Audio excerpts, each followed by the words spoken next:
첫 번째로는 산업적인 측면을 좀 말씀드려야 될 것 같아요. 그러니까 미국의 조선업이 쇠퇴된 게 가장 크죠.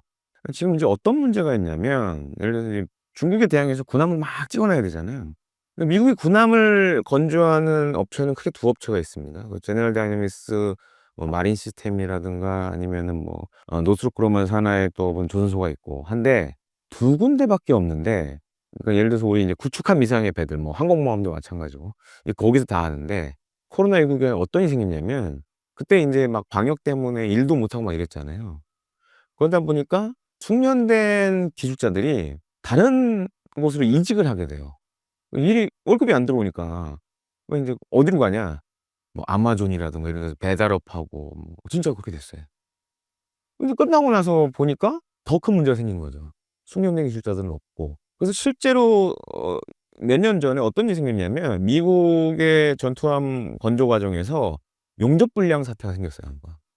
근데 이제 배를 만들 때 용접이 굉장히 중요합니다. 우리나라가 사실 조선업이 세계적으로 인정받는 것 중에 하나가 용접 기술이에요.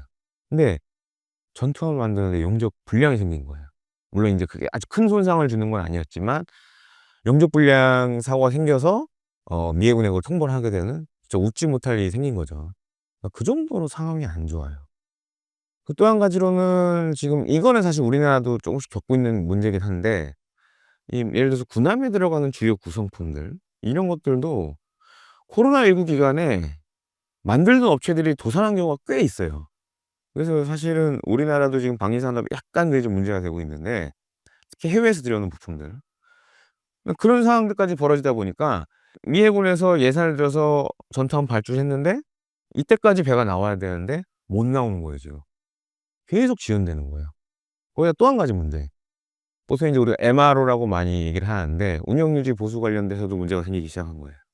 냉전 이후에 인제 사실 전 세계적으로 군비 감축이 됐고, 물론 지금도 미국은 이제 국방비를 천조 쓴다, 천조국이라는 별칭도 갖고 있지만 이 운용 유지 보수와 관련된, 특히 이제 전투함의 운용 유지와 관련된 부분에 있어서 투자를 거의 안 했어요, 냉전 이후에. 그러다 보니까 배를 수리하러 들어가면 일정 시점이 되면 나와야 되는데 수리를 마치고 계속 못 나오는 거예요.